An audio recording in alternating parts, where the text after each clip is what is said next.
Station, everyone. Happy New Comic Book Day. Happy Whiplash Wednesday with the PCP Army Bad Batch. We're at it for another freaking week, and we're just going to continue to go and go and go. It all started over on Nick Comic Culture's Cadets Toys and Comics video. Got a little bit of a look at what Cadets Toys and Comics has to offer in their shop for today, for New Comic Book Day, and what they have for toys and collectibles and everything else. Guys, go check out that video. I'll get to the rest after this because we are chatting with the comic community, episode 35.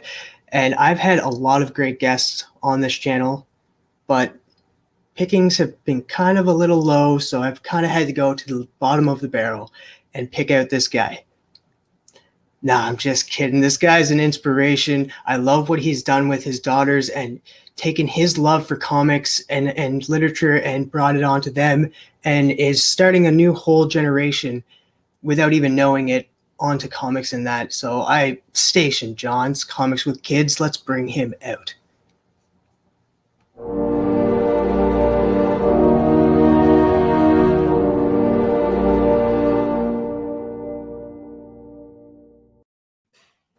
Hey, station and live long and prosper, man. That you stole the joke I always play, which is like you're clearly scraping the bottom of the barrel. It's hilarious, man. Yeah, if you guys don't know, like if you go back and watch some of my older videos, John sometimes comments on them and says a little something like that. I mean, the truth is, this is a very silly community, a silly idea of just talking about comic books on YouTube or Instagram. It's just if you can't have a laugh, then what's the point, right? Exactly. So for the viewers watching that don't know a lot about you, tell them a little bit about yourself. Yeah, so I'm John from John's Comics with Kids. I have expanded my social media empire to include now TikTok, but Instagram is where I got started and then moved into the YouTube side. It's mainly me with my daughters, and every Saturday we're sitting on the couch talking about what comics we've been reading. The girls have usually some graphic novels or some individual issues, or my oldest has been getting into novels themselves, and so she is bringing in whatever Stephen King or whatever she's reading lately. And then every Tuesday, I do an X-Men show with my buddy Justin from No Good Comics. So I am a huge X-Men fan, huge diehard, Bronze Age Marvel guy. So we have been reading through the Omni X-Men comic books that Claremont wrote. So we have collected some of the omnibus, and I've been going through that every Tuesday. And then the other thing I do on my channel is Comic Gories, the game show cover competition, 30-second timer, and a lot of fun and community members like yourself. We got Fable coming up this week, and yeah, lots of great people from our community hanging out and just having shenanigans. That's awesome, man. Yeah, you do a lot in this community. You're everywhere. You used to do a show with Bearded Comic Bro where you talked about movies, so you even stepped away from comic books and just did the whole movie trope. Yeah, I mean, I always kind of felt like, YouTube should be you, right? As your interests aren't narrow. We all have a ton of things we like, sports or whatever.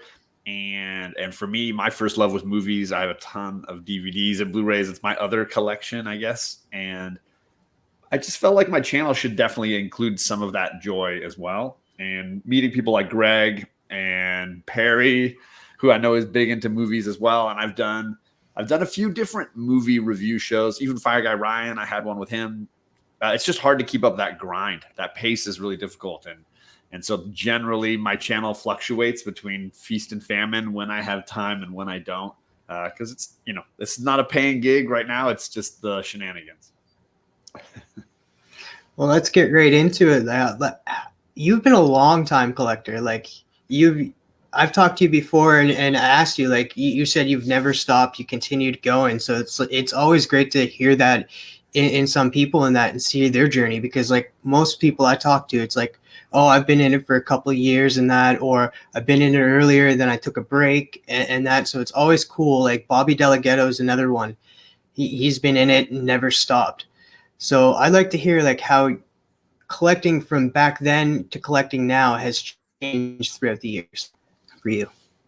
Well, I mean, for me, the big change is how my life has changed. So, like when I was, in the early '80s, when I was a little kid, it was always the reading came first. You went to the spinner rack at the Circle K or the 7-Eleven, and you got your book, and you didn't care about it. You bent it, you folded it, you stuffed it in your pocket. Bags and boards, I didn't even know what that was. So for me, it was always the spinner rack, and it was certain places I would go, my grandmother's house or whatever, where I would have the opportunity to get comics. And then little by little, I started to get like, hey, there's shops that just sell this stuff. Like, and then convincing parents to take me and give me money to spend in those places. So that was me in the 80s. And then as I got into high school, obviously some of that wanes a little bit because you discover the other gender and you're like, hey, this is I don't necessarily need the comic books as much anymore. But I always read. And when I was in college, I got really into Vertigo comics, and I was reading a ton in trade from DC Vertigo, and I would, whenever I traveled somewhere, I would always throw a few graphic novels in my luggage, and I would, so I read the entirety of Y the Last Man or 100 Bullets. These were the indies, I guess you could say, even though it's technically DC, but that was like the non-superhero books that I would get into in college. And then after college, that kept going until I heard Jim Lee was moving over to DC at that point. And I was like, oh, well, I got to read anything he's doing over. He's going to draw Batman. I got to read this. So I was in on Hush from the jump, and all the stuff he did on the Justice League. So then it was back to individual issues and superheroes again. And then my girls were born, and it was like I couldn't get to the shop as much. So it was back to graphic novels. I would buy things in collected form just to be able to. The truth is, I just didn't want to miss out. Is I think the feeling, and so always making sure that I was knowing what my favorite writer or artist or character was going through. I was trying to stay as connected to the world as possible. And then 4 years ago, I discovered some of this Instagram, YouTube world, and it was like, in 1 month or in 1 week, I want to say, Reggie Collects, Comics with Bueller, and Comic Tom all launched their YouTube channels, and I was right there on the viewer side when they launched. I was watching all those guys. At one point, it was awesome. I was actually a wrench in all of their channels because I was just there so much. They were like, "Would you do mine?" And I was like, "No, this is amazing." And I got so busy that I'm not a wrench on them all anymore. But like those guys just were dropping some very interesting stuff and exciting my interest in getting back to collecting and realizing, I've got a little bit more money as an adult now. Can I get some of the books that I always saw up on the wall, but that, my parents were never going to let me buy? So it was like, it became a different era of collecting for me personally, just the chance to collect books like that Claremont run, the individual issues of that run, or the original Avengers run, things like that were like iconic to me as a kid. And now I could find a way possibly to get in on those. So shout out to those three guys, because those YouTube channels led to then that, I think it was like 6 or 8 months later, I was like, I'm going to give this a try. And goes to show you what hard work does. Because I started 8 months after them, and they have crushed me on every turn. They're putting in a ton of hard work, those three guys. Oh yeah. So you mentioned Claremont. You were able to get that. Like, were you able to read that as a child, or was there any books that you were able to like get the collected editions and finally read that you wanted to as a child but couldn't? Well, with Claremont, I was very lucky because when I would go to the spinner racks, one of the things that was always there was classic X-Men. And I still to this day feel like that is an underappreciated entry point for a lot of 80s fans of Claremont, because you couldn't go back and buy X-Men 101 or Giant Size X-Men. But classic X-Men #1 was right there. It kicks off with the Claremont run. There's Giant Size X-Men. And then you could read classic X-Men all the way through and get all of that great stuff. Dark Phoenix, Days of Future Past, any of that stuff, the Hellfire Club, it's all in there. so that was kind of where I launched into X-Men from. And then I would pair that with wherever Claremont was at the time, which I want to say I started reading the individual X-Men issues in the early 200s somewhere. I know I went back and read the Trial of Magneto, which is issue 200, the original Trial of Magneto. And the issue where Cyclops loses being leader of the X-Men to Storm is 201, where they have this danger room throwdown. She has no powers anymore, and he's like, come on, you can't possibly beat me without powers. And it's like, who can be the leader of the X-Men? I loved issue 201. And then into the Marauder Massacre, which is like 210 to like 215, and Angel losing his wings and all these kind of like iconic 80s to 90s moments. So I was like, that's where I jumped in on Claremont. I was sort of reading it in 2 points and then like moving forward in both of those spots. So it was perfect the way to get into it as a kid. I've never read it. No, I think when I got the digital Marvel app, I read it chronologically. But as a kid, I was just sort of reading it in 2 sections, sort of out of order. And then now, as an adult, reading it with Justin you're at a different. My dad mentioned it the other night. It was something about, books affect you differently depending on where you are in your life, right? So you read something like the Places You'll Go by Dr. Seuss. And as a kid, you're like, oh, it's just a cute little story. But as an adult, you're like, wow, this is really meaningful about life and the journey that we're all on. And I think, not to necessarily say Dr. Seuss and Claremont are necessarily on the same level, but in some ways for me, they are. And Claremont's run as an adult it's been really eye-opening as far as the groundwork it laid for me as a collector and what I was interested in. No, that's a good way to like think of it. Like, yeah, like one story is not going to hit you the same, like, because there's parts of you, like as a child, you don't quite understand some parts of the story until you're an adult. Right. It's a good way to put it. And I don't think there's any others. I mean, one of the things I've liked that Marvel did too were the Marvel Masterworks editions, which were these nice hardcovers where you could get like 7 or 8 issues of an original run. So I've got like the Daredevil, all the yellow suit issues of Daredevil in a collected edition. And I know they've got and I think I've read the first 2 Avengers volumes. So some of that Silver Age Marvel stuff, which I will still say is not the best reading. Like, you read it and it's like, it's really wordy and it's a ton of exposition, but you look at that Kirby artwork or, you're really just like, this is the way comics should be drawn, So I know you do love some Image. I know you're a huge Savage Dragon fan. Yes. And have you been like collecting those and reading those since the beginning? Yes, because when Image launched, I was a Spider-Man fan and I loved the Larson stuff. So like, I don't hate on Todd McFarlane. I just don't like his drawings of Spidey as much as I like Eric Larson's. Just something about the way Larson made him a little skinnier. Something about it looked more like Spider-Man to me, and he looked less ripped. I didn't want like Spidey to look like a bodybuilder, and so I would always, whenever it was funny because whenever McFarlane finished like on ASM, Larson would come in and take over. And when he finished on regular Spider-Man, then Larson came in and did a mini series. So I was always like enjoying the McFarlane and then following it with the Larson and being like, oh, this is better. And then Bagley was usually right there after those guys. So then when they launched Image, I was like, okay, I'll try some of this stuff out. And of all the books, I tried all of them. I mean, I've got is it Shadowhawk? I've got the Young Blood. I've got the Wildcats. I've got a ton of those, like the first 10 issues of basically all of those. And none of them, I didn't connect as well with the characters as I did with Savage Dragon. Something was really simple about that concept of a character who doesn't know who they are, doesn't know where they came from, doesn't understand what's going on, but has these abilities and is perfectly suited to the world they're in, right?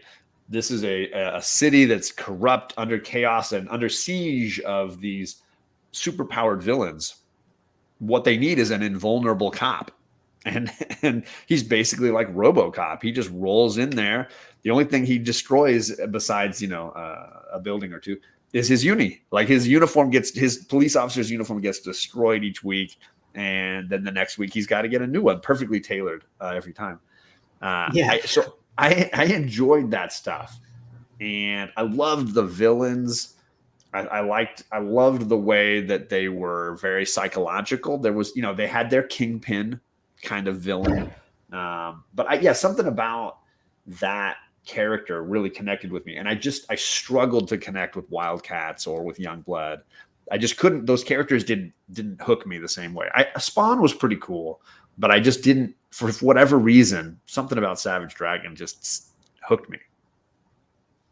That's awesome. I love Shadowhawk the most, just because of nostalgia reasons. But I have read the first 3 issues of Savage Dragon, and it was pretty cool. The miniseries or whatever. I have the first couple of issues because they did like a 3-issue miniseries, and then they started the regular series at issue 1. And I was always frustrated with that because I felt like what you needed the miniseries, those 1, 2, and 3, the mini plus Image Zero. If you read those 4, I think it's an amazing set of stories. And Image Zero has like a little, I'm sure has like a little story for several of these new books they were launching. And the Savage Dragon story is pivotal. Like it's hugely important because you get like the miniseries sets you up with who he is and the fact that he has this amnesia and he has these powers and where did he come from and why did he choose to be a cop? And he meets this girl who's like in his apartment, he meets this girl and they sleep together. And that's kind of the end of the miniseries. Image Zero is like this monster is controlling the girl's mom, and the mom comes to the house looking for her, looking to shoot and kill Savage Dragon, opens the door and kills the daughter. And that murder is like huge because then the regular Savage Dragon #1, the ongoing series, issue 1, starts with this odd Savage Dragon. He's like bearded and he's like in a depression and he's like suffering, and he's not the guy from the miniseries we read that was really like somewhat upbeat and kind of cheeky. This is like, it almost feels like an 80s action movie with Arnold Schwarzenegger where he's lost his wife and he's like got a beard and he's got the trench coat and you're like, is this Dirty Harry or something? Like, what happened? And yeah, that's the one I read. If you don't read those 4 issues that go before it, I feel like it's a very strange start to the run. And the 3-issue miniseries, which again, you can find those in dollar bins everywhere because they're so mass produced, but are a really fun mini. And I think the 3rd one or the 2nd one has Bedrock from Youngblood. They have like a throwdown and they're like breaking apart the city together. And then Image Zero, a really great issue that I don't think gets enough talk about because it has all these fun little side stories. And again, I feel strongly that the Savage Dragon one is pivotal. And they never explain why he's in this like sort of like drunken stupor at the beginning of the regular series. They just assume you've read Image Zero and that you got that storyline. And I did, so I felt lucky, but I was always trying to explain it to people like, no, he's suffering. The girl he started feeling a connection with like died tragically and he's blaming himself and he's in this like, depression about it. But like they never put it in any of the regular issues. So I was like, oh man. I've never read Image Zero, but I can guarantee you I'm going to be looking for it after this. I'm sure there's a ton of them out there for like, 50 cents on eBay. But I definitely buy it whenever I see it. And I try to send it to any Savage Dragon fans I know. I'm like, you got to make sure this is in your Savage Dragon collection. You got to have it. So there has never been like a movie of Savage Dragon at all, or like a TV show and stuff. And like with it being such a long series. Didn't they do an animated series? Like I thought there was like a failed animated series that did like a half a season or something on. There was the Wildcats. I'll have to double check later. I could have sworn that I don't remember ever watching it, but I remember people sending me clips of like some kind of I would love a Savage Dragon movie. I think it's a super simple idea with a huge universe. I don't necessarily love all the storylines because they went bonkers over the years of the run. he went to like back in time and like dinosaurs. He went to other planets. It was very wild where the story went. But one of the things that I always loved about it was very much like Spider-Man life story in that they let the characters age. They never said, no, this guy is like, he's going to be in high school forever, or he's going to be a rookie cop for the rest of his life. It was definitely like he aged, he married, he had kids, the kids aged, he died, his son took over. Like, the current Savage Dragon is the son of the original Savage Dragon, because Eric Larson's thing was these characters need to age. They, like just like Spider-Man life story, seeing Peter grow into adulthood and have children and deal with being a parent and deal with, his spider powers not necessarily being the same as they were when he was young. Like, that is impactful and interesting. So that was one of the things I always loved, and you could easily build into a movie or a series that way, I think. So yeah, I would love that. That would be great. Now, who would you get to play Savage Dragon? Like, you'd probably have to have most of it CGI, but like, yeah, have it kind of like the Hulk in a way. Have it like kind of the facial features onto Savage Dragon. I mean, it's a cheap answer, but I mean, isn't The Rock basically just Savage Dragon without the fin and the green skin? Like, he's like basically there. Yeah, you wouldn't have to do that much CGI. Just color him green and add the fin, and you're. Yeah. I mean, I think he's also a more versatile actor than he gets a lot of credit for. I think he can do physical comedy. I think he's like our Jackie Chan now. I think he's got a lot of action skills and comedy skills. So yeah, I think he would be near the top of my list. If you wanted, I think Jason Statham would be a different way to go. He's pretty short, but like, if you're CGIing everything, then, build the guy up a little bit. Although he's getting a little old now. I'm thinking of the Transporter era, Jason Statham. Or like what was that other movie? The High Voltage one. Right. Oh yeah. Yeah. Oh crud. I can't remember the name of it. Yeah, I can't either. It's just where he's zapping like himself and Jolt or something. No, that's a different movie. I think it was a drug. It was like crack, or I can't remember.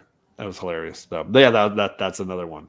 But yeah, I think he's got, again, comedy chops, physicality, the size, like the muscle size. I think the character just you need to be able to play a lot. The character has a lot to him because he has no backstory. He's all in the present, right? So he tells a bunch of the story just by the looks on his face and what he's, how he assesses a situation. He doesn't play on my angsty past and what happened to me in kindergarten or any. There's none of that. He's all present.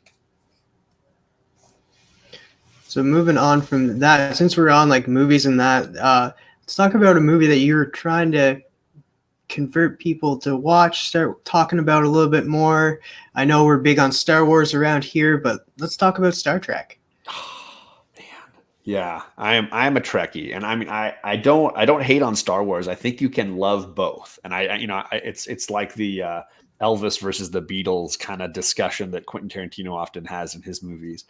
I don't know that you got to hate to love one, right?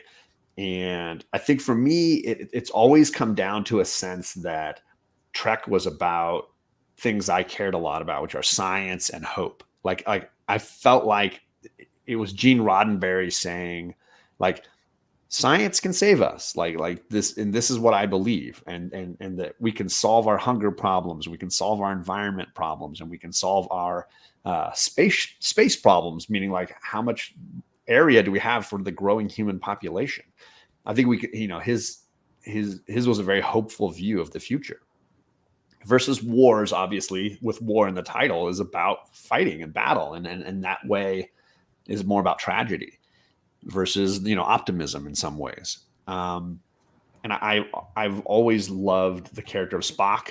I think we all strive to have that logic brain that says, I can make an educated decision here, and I'm going to look at everything dispassionately and try to make, it's that classic male perspective, right? I'm going to make a logical decision, based on facts and not emotion, and then that's what we're going to do. And then you have Kirk, who is a red-blooded American male, like he's just testosterone embodied, right? He's going to sleep with all the beautiful aliens. He's going to fight to the death, and he's going to sacrifice himself for his crew, and he's always going to lose his shirt somewhere along the way. I love That's that. why everybody wanted to be Kirk. Nobody wanted to be Spock. It's the two sides of the male personality, I feel like. The classic male conundrum, right? The logic brain and the emotional testosterone run kind of brain. And I think that's what made them an interesting combo and what made the show so fascinating. And of course, they had it in other ways in Next Generation and all of these later series. But I remember seeing Wrath of Khan for the first time and just being like, wow, that movie is such a gut punch.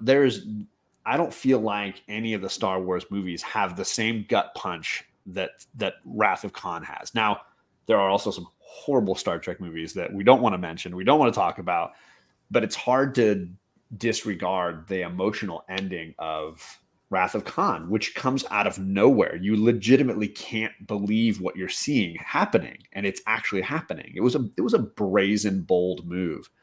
And I even love the original Star Wars or Star Trek film. I feel like it gets a lot of bad rap because it's slow, but it was in the era of 2001 when filmmakers were trying to have space exploration be this, mood study almost. And I love the reveal at the end of the original Star Trek when you find out that they're not battling some mysterious monster. This message is their own message coming back to speak to them. There's a wonderful discussion of NASA and science and exploration going on there. And I think people wanted it to be Star Wars, or they wanted it to be more action-packed. But it was a wonderful look at where we were as Americans and kind of what Gene Roddenberry wanted to say. So I still have a lot of love for the first movie. And the original cast, I mean, I feel like those original cast members are all really, really amazing people. Like individually, you can look at what they've done with their success. Nichelle Nichols as, one of the earliest African-American women on television.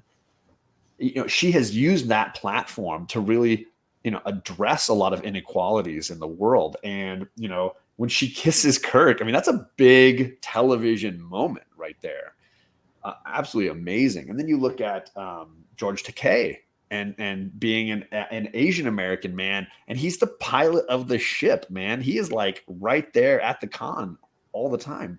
And then what he's done for Asian Americans, for homosexuals, and having a platform to speak to those inequalities. The play that he wrote, I don't know if you know this, but his family was in the Japanese internment in California. So during World War II, I believe it was his parents who were forced into concentration camps or internment camps because they were Asians and during World War II living in California. And we were, of course, very fearful in this country of, are these Japanese Americans going to turn on us? Are they going to betray us during this pivotal time? And so his family was sent away. They lost their businesses. They lost their homes. All of their things when they came back out of those camps were gone, sold, other people living in them. And George Takei wrote this amazing, I want to say it's a play, not a musical, but I might be wrong, covering that experience. I think he wrote a book about it as well. And I hear just incredible things. I really love to see it. But he spent a lot of time sort of trying to highlight this kind of tragic moment in history. So what a great way to use his platform that he got from this show. And so I think they picked the perfect people for those original roles who all really capitalize on a lot of what Gene Roddenberry's original thesis kind of was. It just worked out beautifully that they got these right people for those jobs. Wasn't it true that Martin Luther King also told Nichelle Nichols not to quit, or ordered her not to quit? I've heard that they had a conversation, and I would love to hear her side of it. But I know she got a lot of people telling her that she had a bigger platform than she realized. I think she felt like, well, I'm just, I love Galaxy Quest, the movie that basically mocks Star Trek culture a little bit. But they joke that the woman, Sigourney Weaver, on that, she's like, I have one job to repeat what the computer says, and I'm going to do my one stupid job. It makes no sense, but I'm going to do it. And that's basically what Nichelle Nichols felt like she was doing, was I put this thing in my ear and I just repeat what somebody else says. Like, that's all I really am doing. Like, what's the point? And then I think later she had a lot of interesting comments about how she's communicated. Like, her role is communication, right? To communicate with these these literal aliens, and create an ability to communicate between the humans and these other cultures. So she is the bridge of communication in that way. And I think that was something that she found more meaningful. So what did you think of the new movies that J.J. Abrams came out with? I could enjoy them, but I know that the problem is Trek is a hard sell now, because we've had so many Star Wars and so many science fiction action movies, and at its core, Star Trek is not an action. It's not. It's a movie about exploration, and exploration can be dangerous and exciting, but it's not the Avengers where they're going to have this huge landscape battle and they're going to be charging towards each other. You're not going to get that, because it's not a war. And in that way, it's a tougher sell. They wanted to make it into an action. And I think that was a bad decision. And I've liked certain parts and I've liked certain sequences and I've loved certain actors. Like Carl Urban as McCoy is amazing. I mean, he's basically doing an elevated impression of DeForest Kelley. Like, it is so good. There are times when he speaks and it sounds like the original McCoy. Like, it is so spot on. So it's nothing against the casting. It's nothing against any of that. I think it's just the executives wanting to make Star Trek into something that it's not, because not fully understanding what it is at its core. And I think you look at the spin-off series that have been successful, Voyager, Deep Space Nine, you had people who were creating these products that totally understood the mission, right? They understood what they were doing and what they were here for. And as a result, they could create something that was true to fans, true to the overall view of the future, but also pushing the narrative into new avenues, new storylines. Like, is it Ronald Moore? I think was the guy, because he created the remake of Battlestar Galactica. He created the TV series Outlander based on those novels. And I want to say he was one of the guys in the room for most of the Next Generation as a writer. And then he worked on Voyager and he worked on Deep Space Nine as like an executive producer and writer on those as well. So he's like one of those guys who is as close as you're going to get to a modern Gene Roddenberry. Like, it's about as close as you're going to get. Just like we don't, on the Star Wars side, we no longer have George Lucas, right? Everything since he sold his company is what you could arguably call fan fiction, right? Because it's not George's vision anymore. But you do have, and I'm going to struggle to remember his name, you do have the guy that like was working with George on Clone Wars and all the animated series, and now he's moved over and he's managing Mandalorian, right? Along with the guy who plays Happy. I'm blanking on names too. There's the guy who created the animated series and ran with Clone Wars the whole time and wrote a ton of the Clone Wars. He's now in charge of the Ahsoka show. He's in charge of the Mandalorian and the Boba Fett show. And, he's always been a behind the scenes guy, producer. He's not an actor or anything like that, but he's as close as you're going to get to George Lucas now. Yeah. And I think Ronald Moore is the same on the Star Trek side. He's as close as you'll get to Gene Roddenberry, just because you could see he gets the message. He's a fan, but he's also just a really talented writer who knows where the story is supposed to exist in culture. And he's not trying to turn it into something else. Yeah, I can appreciate that too. Like, I agree. Like, I do blank on the guy's name that you're thinking of, Star Wars. Like, he kind of changed the way people looked at Clone Wars as well. Right. And I think that's why the fan base rallies around those kinds of people, because they get it. Those writers get it. And when you have somebody that embodies that culture so well, you don't want to let them go. So did you ever keep up with the literature of side of Star Trek? Like, I know there's a ton of books. There's always been a ton of books and comics, and I've hardly read any of them. So I've always stuck to the TV and the movies, and even on the TV side, I haven't watched a ton of the Voyager series, and I've only watched about half of the Deep Space Nine. I tried the Enterprise show with Scott Bakula just because I love Quantum Leap, and I was like, Scott Bakula's doing Star Trek, like I got to do this, and it of course is not the original. And I will say, I think overall, the Next Generation holds up better than the original show. I think it's just a more well-rounded entertainment, and the longevity of the series proves it. Like whatever 9 or 10 years that they ran Next Generation, it was a dominant force in entertainment, and obviously people like Patrick Stewart, who has a whole career now because of just how perfect he was as Picard. I think Next Generation just did a better job, I think, of using modern, technology to not have to do the cheesy effects of the original series, but also like deciding that it's not cheesy. I think they just decided that, we're going to be playing this like it's real. And maybe that came from Ronald Moore, or maybe that came from Gene Roddenberry, who was still on board. And maybe it came from Patrick Stewart, who was a Shakespearean actor, who was like, I'm going to treat this like it's real and not like it's cheesy.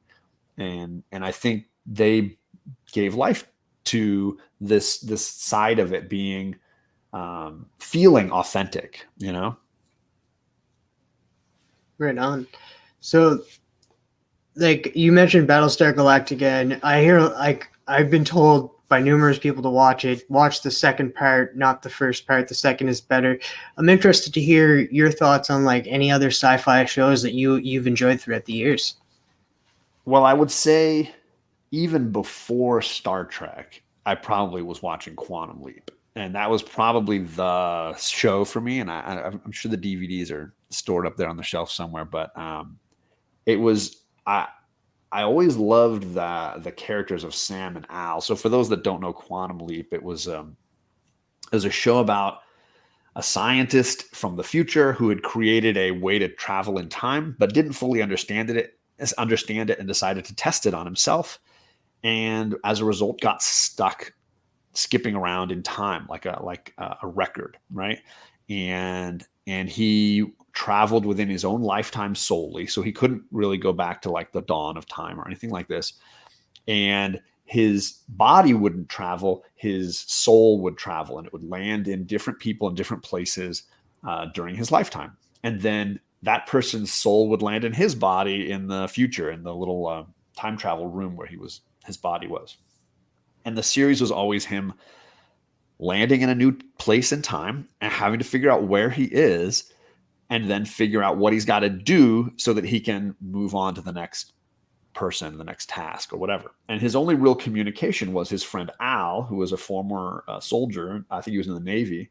And Al was like a hologram who could give him information and tell him about where he was and who he was in now, and could say like, ooh, this person's supposed to die on Friday. Maybe you're here to save the person's life or whatever, and could give him guidance. And the series really was about, doing good for it was really about, again, positivity, but it was really about doing good for the sake of doing good, right? Sam was never going to get rewarded. He was never going to go home. He was never going to get out of this situation. He had been selfishly using his technology to aid himself. And, space or time or God was basically telling him like, okay, you're going to now do my dirty work. And you're going to basically go around cleaning up chronological messes for me. And that was the series. And his only connection to his former life was Al. And yet he was also bouncing around within Al's life and Sam's life. And he would have these very powerful debates about like, I could make my friend's life better by solving some little problem for him in the past, but that's not what I'm here to do. These moral dilemmas. So I loved Quantum Leap. I was obsessed with that show. And I wrote letters when it ended to like, can you bring it back? Can you make a movie? Can you do something? I was like, high school or junior high, and it was like it meant a lot. And I was like, I didn't understand, like, actor contracts, and these guys didn't want to do the show anymore, and like I didn't understand any of that. For me, it was just like, there's got to be a way to bring the show back, man. There's got to be a way. So Quantum Leap was probably the original, and then that Battlestar Galactica second series. I mean, I watched the original series too, which was basically like cheap TV Star Wars. It was not good, but it was cheesy. It was fun, and I watched it as a kid. And I wanted the uniforms. I had the little ships, the little plasticky ships. But again, to Ronald Moore's credit, he took a cheesy idea. It was like, let's make it serious. Let's really look at robots versus man, and what makes you alive. Can a machine be alive? Could you consider or conceive of an idea of a machine and consider it living? At what point does it become living? And there was a lot of deep things happening in that series. And then he dove into huge topics. So I don't know if you watched the show, but like he dove into suicide bombers, like was a huge part of one of the seasons, because the heroes were stuck on a planet and they couldn't get off, and they were basically being controlled into like forced labor camps. And this was in the midst of the war in Iraq, and it was easy to look at Afghanistan as being like enemy territory. We just need to kill these people and bomb them all. But then the show forced us to feel like this is what it would be like to be an insurgent. This is what it would feel like to be trapped and have no choice but your own life. And you can choose when you give your life. At what point would you feel like you could give your life for a cause? And it was powerful when you see characters you've been following decide to strap a bomb to themselves and go do something. And you've been watching them for seasons, and you're like, oh my God. Like I could understand. I don't think Ronald Moore was like, hey, I want you to feel like you really like these suicide bombers in the Middle East. I think he was trying to say, maybe we need sympathy. Maybe we need understanding, and a little less like, let's just blow these guys off the face of the earth attitude, because that didn't clearly work well in the first Iraq war or the second Iraq war. Right. And I think Ronald Moore just wanted to really make that experience real, and it was powerful. So stuff like that. He found ways to weave what was going on in the real world into this bizarre sci-fi story that at its core seemed ridiculous. But when you got into it, it was like, wow, there's a lot here. And I will say, everybody I've talked into it is like, there's a lot to watch. And I was like, especially considering like they didn't do like a first episode. Battlestar is not one of those shows you just like roll into and you can watch them all. Like, I'll just watch one, I'll watch two. I want to say the first 4 hours of the show is a movie. You got to watch like an epic movie, and then the series starts after that. And it's like, okay, that's a commitment. It's to get, and when you're like, I don't know if I want to watch this. I don't know how I feel about it. You got to commit and say like, hey, I'm going to watch this. And I think they called it a mini series, but it was just basically a large form movie. And it was, I thought, really well done. And it set up all the characters and all the drama and all the things that were going on. And then when it ended, the show started. Episode 1, boom, right there on the heels of it, and beautifully done. So they kind of like Zack Snydered it right at the beginning of the so you have to watch 4 hours. So yeah, it's a big commitment. And how many seasons did it last for? I want to say 5. I know they also did several mini movies that would sometimes go in between seasons, because there were like writer strikes and stuff that happened during that run. It was on the air at the same time my other favorite show, Lost, was on the air, and they both had to figure out how to manage to make a product during a very challenging time. And so I think they ended up writing these mini movies that are like, an hour and a half or whatever, like 2 episodes combined. And I thought some of those were phenomenal as well. And they went in and like plugged in certain story holes and were like, hey, this is what was happening to this character at the same time or whatever. So I thought they did a pretty good job, but I want to say 5 seasons. The DVDs are too far away. I can't go get them. So you're definitely are a fan. Like, do you just have a collection of all your sci-fi favorite DVDs and collected editions? Yeah. I mean, so like movies and comics were, I don't know which one came first for me, probably the movies, but I always really loved being entertained. So I think it all fell into one pot for me. And then when I got old enough to have money to spend, I spent it usually on buying movies. And so my movie collection, it used to be VHS, and then now it's moved over to DVD, and now it's starting to become more Blu-ray and whatever. But yeah, I think I've always had a love for science fiction, and usually I want something with a little heart, a little comedy or a little romance like in it. Like that's usually what I go for. I don't want it to be depressing. So if your vision of the future is too depressing, usually I'm going to walk away. Like I just can't, like, it's the difference between like Mad Max Road Warrior, which I feel like has enough optimism because Max always wins to keep me going, versus The Road with Viggo Mortensen, which is like, all right, I just want to, I want to go start drinking after I'm done with this movie. Like, I'm not ready. I want a vision of the future where at least there's hope somewhere. Otherwise, I can't handle it. So have you watched any of like the newer sci-fi type shows, like the ones over here in Canada? Do you have one that you're going to recommend? Do you have something to hook me up with? Well, I did fall in love with Haven. It's a hit or miss. I don't know if people have ever watched it. It's based off of The Colorado Kid by Stephen King. Ooh, I have not heard of this, but I'll definitely have to add it to my watch list. Yeah, it was filmed actually right close to. It was filmed, I think, in Nova Scotia, and it was supposed to take place in Maine, which is like right across from Nova Scotia, but like it's cheaper to film here in Canada. There's also Eureka and Warehouse 13. I think I've heard of Eureka. It's the name of the city, right? Yeah. Yeah. And everybody's so technologically advanced, like it's hidden from the rest of the world and that.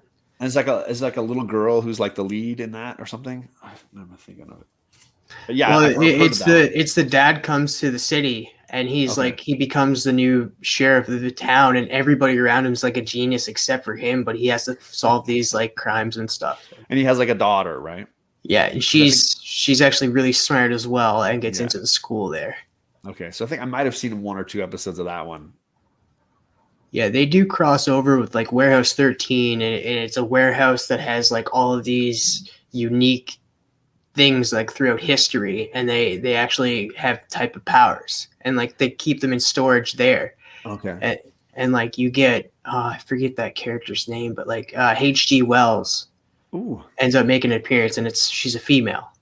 She just used a man as like the face, but she was the one that created everything. I remember hearing something about this one, and it reminded me of like the warehouse at the end of Raiders of the Lost Ark or something, where they got like all the boxes and stuff.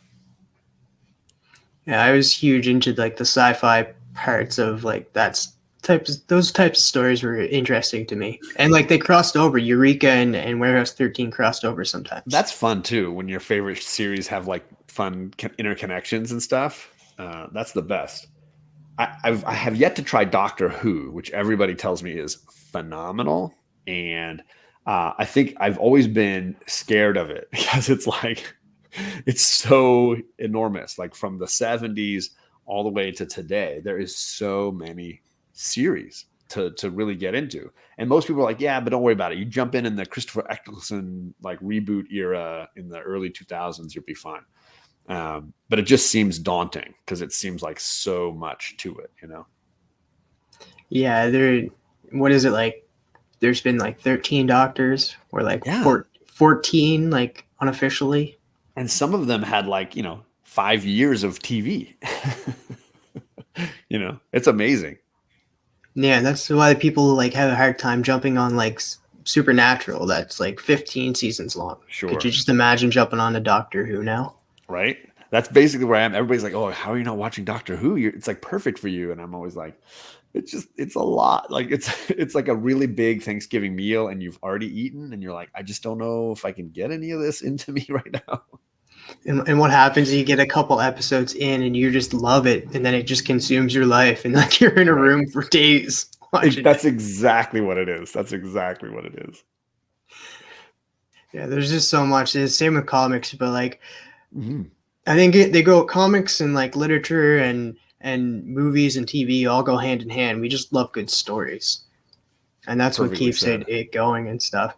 And I just want to say, like, I congratulate you started your daughters young on like reading comics and that, and like you are kind of starting a generation onto loving comics and that, because like your passion shows out through them, and then their passion goes out to their friends, and then throughout that. So like that's a whole new generation, so I commend you on that. Totally. Like that's freaking amazing station, John. Oh, thanks, brother. I appreciate it. Like, I think my parents instilled it in me the same way you're saying, which is just you see them reading and you were like, okay, well, what this looks like they're having fun. Like, I want to try this, and then you find your own route. That's the other thing. Like, something that I think cannot be said enough is like, I don't force them to read. Otherwise, they'd all be reading X-Men, and they're not. Like, my girls are not X-Men fans like I am, and my youngest is like super into Archie and Silver Age DC stuff that I like really have never read, and she is like way into it.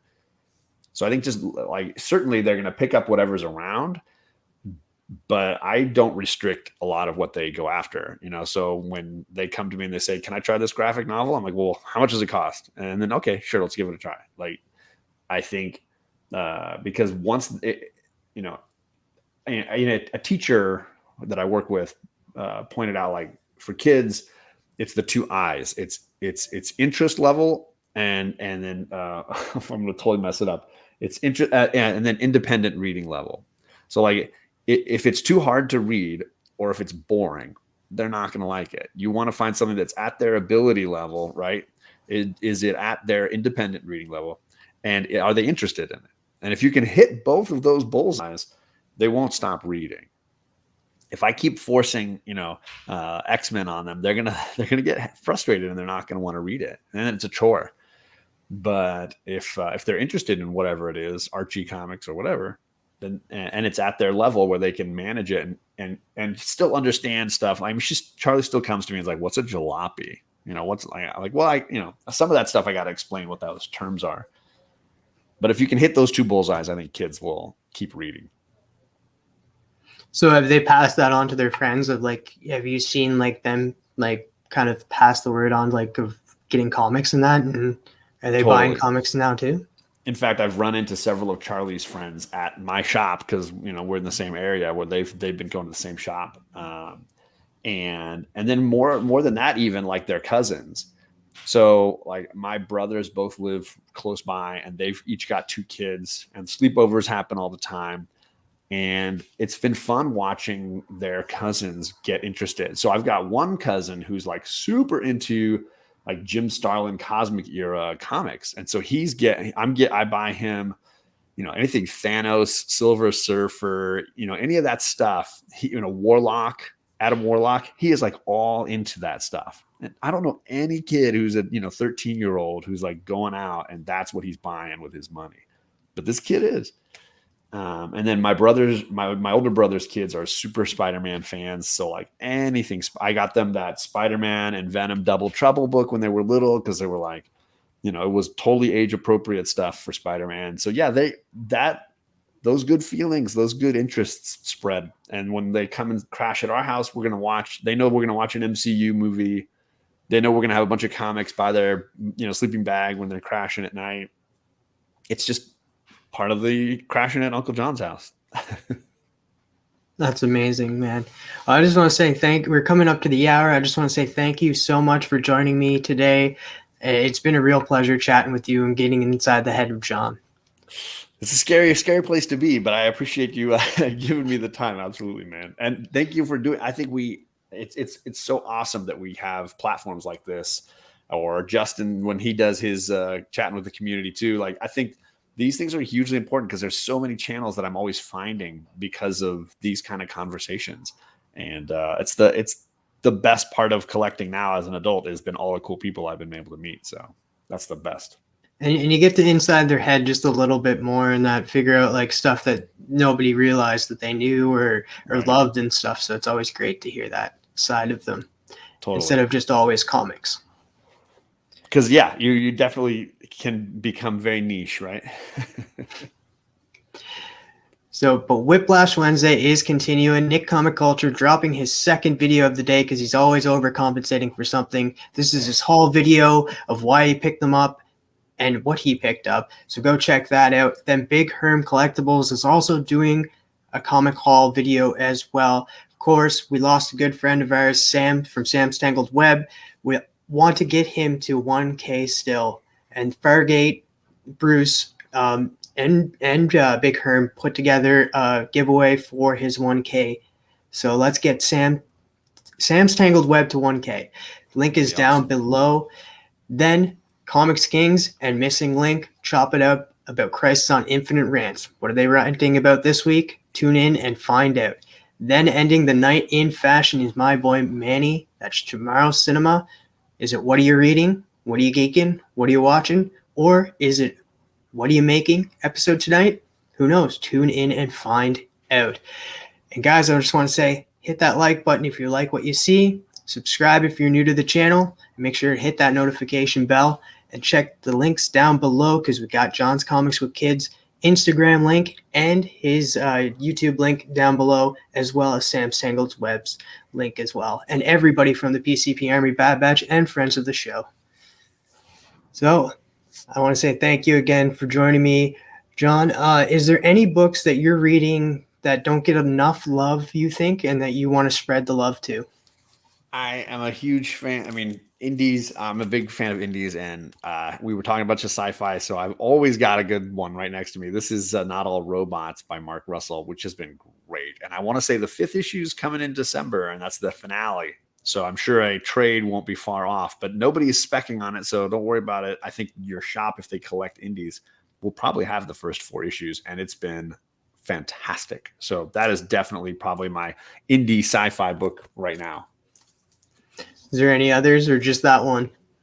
That's definitely my favorite one. Anything by Jeff Lemire is great. If you want like a full universe you can dive into, his Black Hammer is phenomenal. And I've now almost completely read. I think I've got 1 volume left to read that I haven't. I've been reading it in trades, and it's been amazing. That's at Dark Horse Comics. Great read. So yeah, as far as indies, anything by Jeff Lemire, if you're looking for it, is going to be like he's doing May's book right now. I think that's an Image book. That's been great.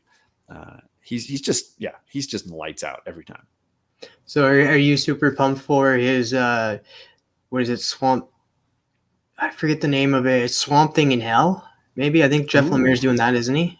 That's cool. I haven't heard about that. I know he's doing like the Batman. I just got the first issue of his Batman run, and it's like Robin and Batman, I think is what it's called. And I'm enjoying that. I really, if I see his name on a book, I'm probably going to buy it. Yeah, I could be wrong, but I'm pretty sure it's Lemire. I'll send you a link to it later. Oh, absolutely, please.